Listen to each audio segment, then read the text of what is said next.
Swayam Prabha. Digital India. Educated India.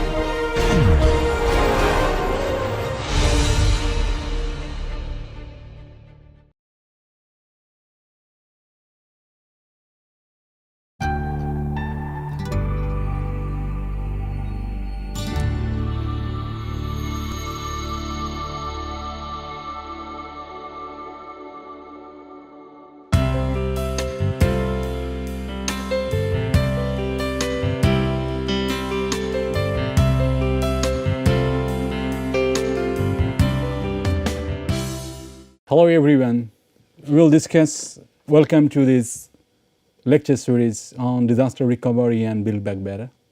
In this lecture, we will focus on risk perception and disaster risk preparedness. I will tell you that why we need also to focus on risk preparedness, not only in mitigation. And also I will tell you what is the critical role of risk perception when we are trying to promote preparedness. Okay, so I am Shubho Jyoti Samadar from DPRI, Disaster Prevention Research Institute, Kyoto University, Japan. We already know that we have many hazards, including natural hazards, okay, like flood or kind of volcano, but also we have many other hazards which are not directly related to disaster. But let us look at in a broader perspective. We could have smoking or GMO, and then we have some risk, like if you smoke, you are endangering yourself with lung cancer, or if there is a flood, poor people is affected, vulnerable people would be affected. Okay. Also, we could have earthquake and tsunami impacts and triggered NATIC kind of questions like Fukushima nuclear power accident. So we have all this risk, right? This is accepted. Now looking at disaster risk, particularly in Asia, that is for sure that Asia is one of the hot spot. It is one of the most disaster prone region in the world. Okay, no other region is that much affected by disaster, natural disasters particularly. You consider earthquake, you consider volcanic eruption, flood. Asia is the most vulnerable, most disaster prone region in the world. Okay. One more thing is that urban population in the world is dominating. Okay.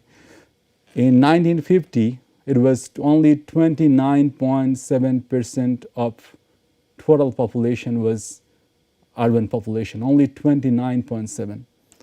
In 2030, it is considered that it will grow as 61.1%. That means more and more people are living in urban areas and they are exposed to various kind of disasters.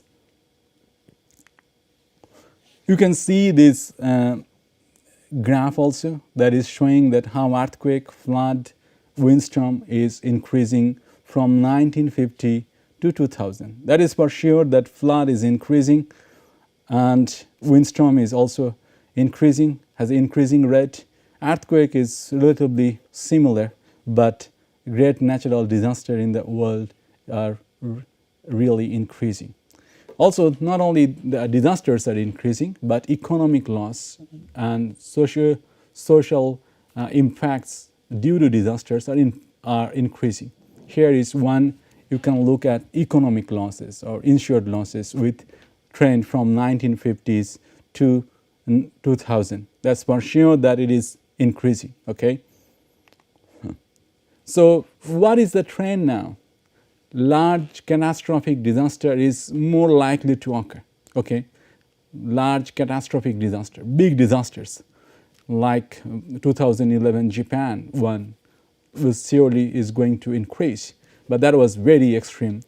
Number of disaster for which some international aid is executed. In 60 and 90s, international aid 1:3, 3 times more. Economic losses due to disaster. In 60s and 90s, 1:9. Insured loss increased in higher rate. In 60s and 90s, 1:16. That's amazing figures, right? So what is happening then? What is actually happening in the real life? What are the impacts of disaster? What are these facts? This is a small data I have given you. I can give you a lot more data, but considering the time, we may focus on small data. But that data is telling us few points very clearly. One is more and more people and buildings and settlements are now being exposed to hazards. Okay, more urbanized area we are having, more and more populations are living there, concentrated in one pocket, and more people are at risk. Okay, that's for sure. More and more people are exposed. People's capacity, their characteristics, their features, the building characteristics, settlement characteristics, the way it is happening, the unhaphazard, unplanned development across the globe, particularly in developing countries, also particularly in Asia, is of course making people more vulnerable than before. That is for sure. Okay, but the most important finding is that structural measures, engineering measures are important, but not enough. That's for sure. You can build dikes, bridges, dams, but you can make a lot of things like that, structural measures, but they are very necessary for infrastructure development to protect and mitigate disasters, but that is not enough. The one great example is 2011 Japan or 1995 Kobe earthquake.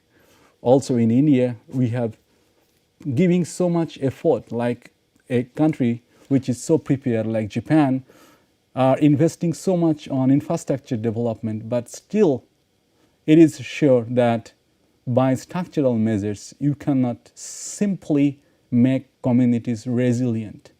Nature is more powerful than you. So if you are over exploiting the nature, if you are living where you should not live, then structural measures is not enough. What do we need to do then? We need to increase people's risk awareness. We need to promote preparedness. Small thing that if there is a big disaster, is a tsunami, you have to evacuate. No other option. People who are living near the coastal side, they have to evacuate when there is a disaster. But people always don't like that. So what is happening is that we need to focus on preparedness, to promote preparedness and risk awareness to the people. Okay? So in order to do that, we have many kind of small countermeasures, not a very big issue. Like we can promote, we can motivate people to buy flood insurance, or we can ask people to evacuate during emergency, or maybe just simple technologies like rainwater harvesting for better water resource management, or maybe a eco-friendly house, energy-saving house. So these small measures by the individuals, or maybe simply consider that for accident we need to put helmets. Okay, we need to put helmets. But this is a great challenge. When you were asking one person, one household, they said, okay, I can do this solar power energy saving house I can put solar panel, but my effort is too little. If only I do it, it would not promote the preparedness in this community. Because my effort is too little. Why should I do it? And that's true. That's true. So what we need to do is that we need to promote more and more. We need to encourage people. More and more people should do it. Only one people is putting helmet is not enough, right? So putting a lot, small things can be a very big effort, a gigantic effort. So we can have many more such small things, right? We have many more such like insurance, like rainwater harvesting. We have many more such small technologies. Now we need to promote, we need to encourage people to adopt and install these small technologies. A small thing, but a big challenge. So what we do, for the local government, let's say municipal authority, they ask people to follow something, like you have to evacuate during certain time, or you have to manage your solid waste, you have to follow building bylaws, you have to store food during emergency, or you have to keep survival kit or contingency kit, like that. Now, this process that a local government is telling something to the people at risk to reduce their risk and to install and adopt some disaster preparedness technology, we know this is called a simple risk communication process, right? But it is not always easy. The conventional risk preparedness mechanism or system, they think that only providing information to the people is enough. If I ask people to evacuate during emergency, that's enough. But that's not always enough. People from the field, from various research across the globe, is showing that after putting a lot of money, running a lot of projects, spending a lot of time, the inclination, the tendency of the people to prepare against disaster is elusive, is really low. Why? Why people are not preparing? Here is a good example. What you think as risky, people may not think it's risky. Like this one, I told maybe many times that this other person on the other side of the boat is considered that he is not at risk because this boat is sinking, but he is in other side. He is not going to die. Okay? Or maybe another person whom this lady is asking that why 40% of your umbrella is covered. He said, I received an emergency message is saying that there is a chance of 40% rain. So he interpreted the message of early warning this way. So the way people interpret, where people perceive and is varies, right? Not only that, people have a different orientations about preparedness. People think, okay, I know about disaster. I know my area very well. So when the flood will come, the tsunami will come, I can easily escape. Don't underestimate me. Actually, people overestimate their knowledge, that they know all. Or people estimate that they are prepared enough, that even flood will come, earthquake will happen, I will be safe because I am not that vulnerable. I am prepared enough. My house is good. My house is 3-storied. No flood can affect me.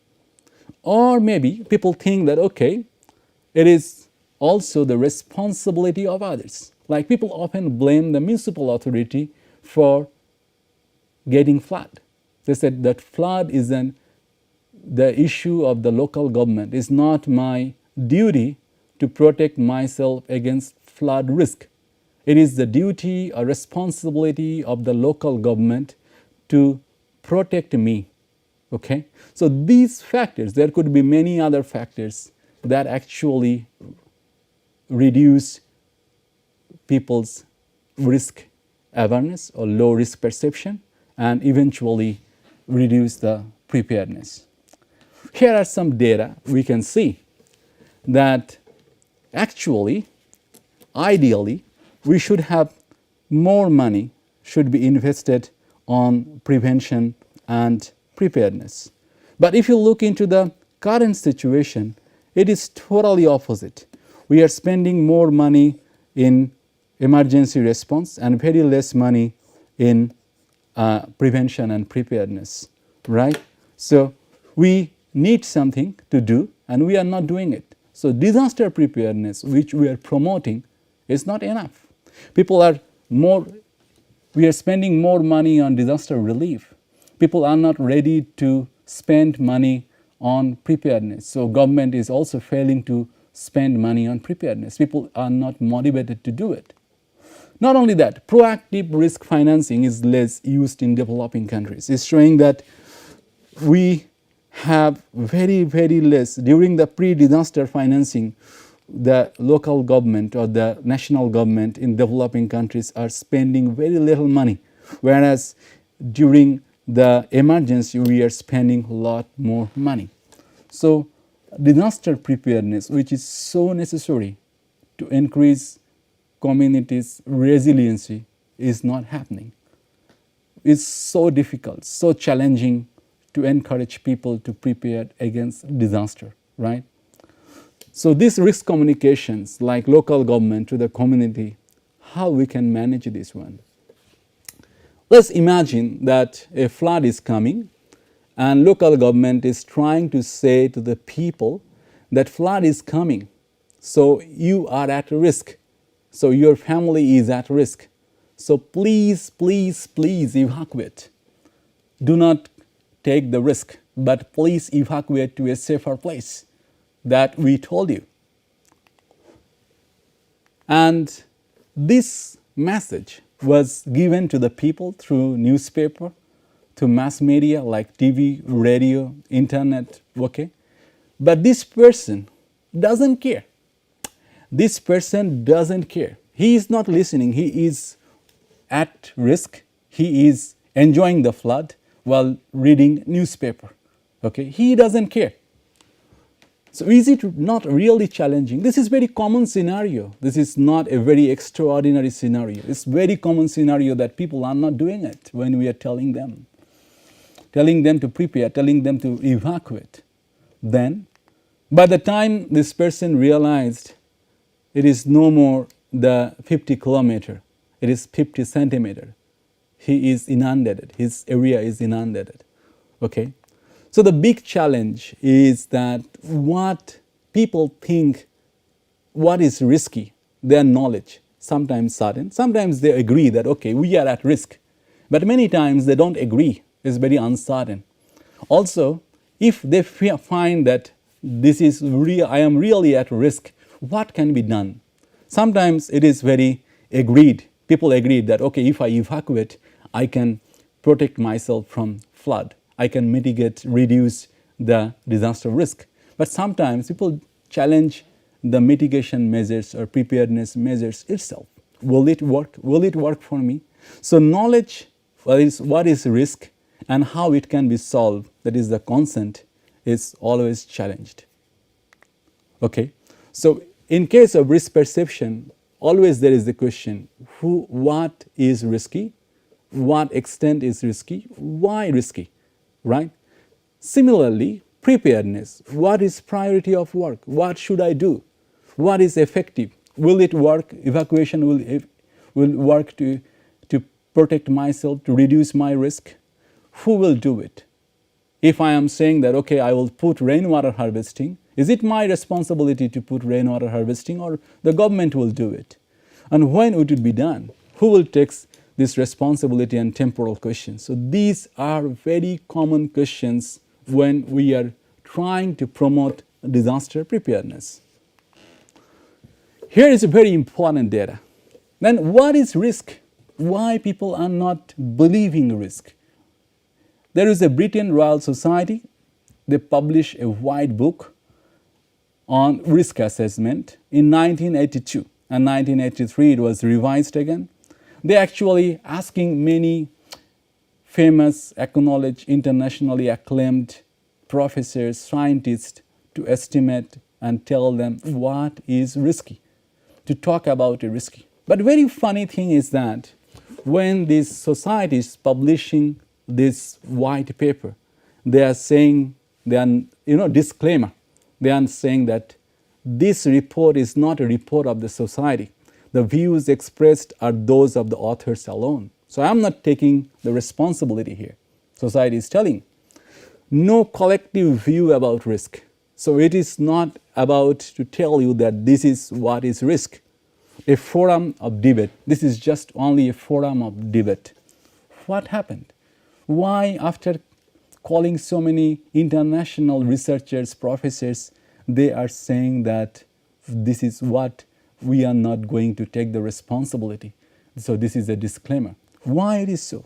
Experts and scientists are called, but disagreement continued about risk. So actual risk, we are scientists saying that there is actually a actual risk. Okay, what is that? So we are saying that there are two kinds of risk. One is objective risk, that is scientific risk. Another one is the perceived risk. Objective risk, that it comes from the scientific estimations. It follows scientific rules and regulations and laws. Perceived risk, the way lay people, the common people, they anticipate about the future event, that is perceived risk. Now risk in general, we know the probability of a particular adverse event to occur during a particular period of time. So there is a probability question in a particular time question, and it would challenge the existing situation. Okay, and so is a consequence and is the event probability. So determinant of risk, how we determine the risk. Generally we determine any kind of risk by numerical measures, right? Like expressed in terms of that much cost in dollar or in rupees, loss is expected due to a flood, or loss of productivity has been lost, this amount due to earthquake. So these always we express in numerical figure, 5 billion, 20 billion, 200 billion, or 50 people died, 100 people died, like that. So probability and magnitude of an adverse event. Okay. Now risk estimation, progress. If we want to progress more, if we want to refine our estimation, one thing is very clear, that we need data. Without data, we cannot do it. So more data we have, the more fine-tuned, more cutting-edge estimations we can make. So, but they are making it very simple. The scientists are saying that, okay, you need data, but remember that risk perception, that is subjective risk, what lay people think, please do not incorporate that element in disaster risk management. Is it really so? Let us look. Reducing the gap. They're saying that it is very important for the risk manager that what's scientifically true and what people think, we should reduce that gap. We should tell people that what is scientifically true and why it is true.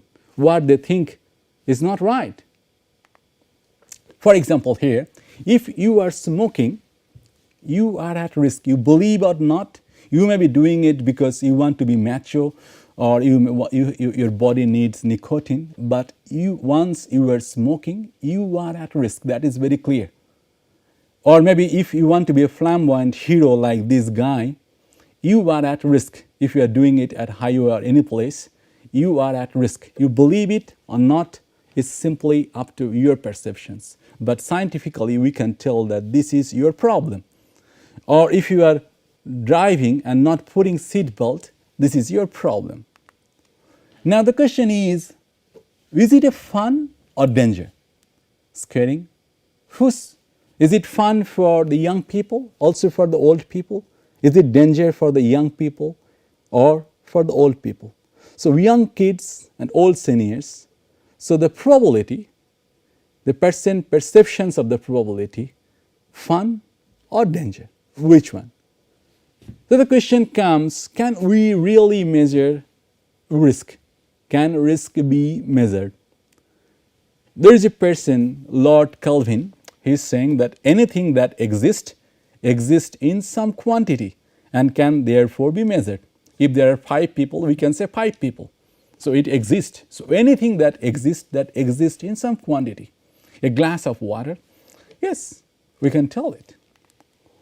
So distinction should be made between real, actual, objective, measurable risk, okay, which follow the scientific rules, scientific law of statistics.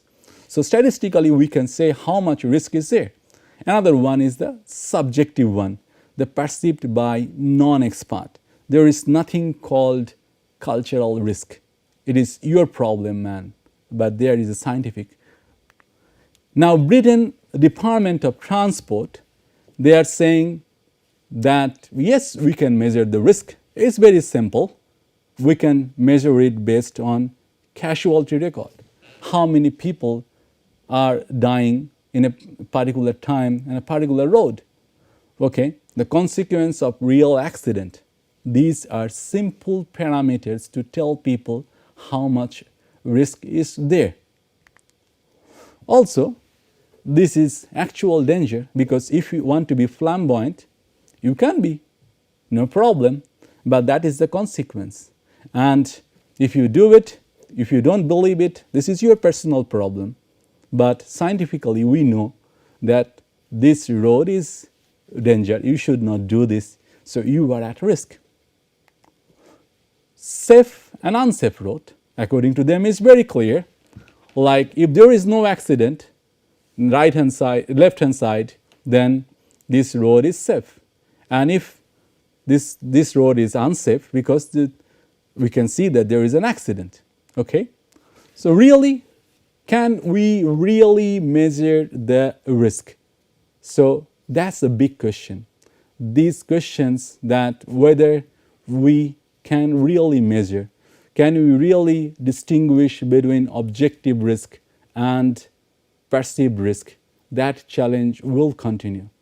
In our next series, we will discuss on this aspect, that how and what extent we can distinguish between objective risk and subjective risk, and can we really do it? So, and what and how what extent it will affect the preparedness. Thank you very much.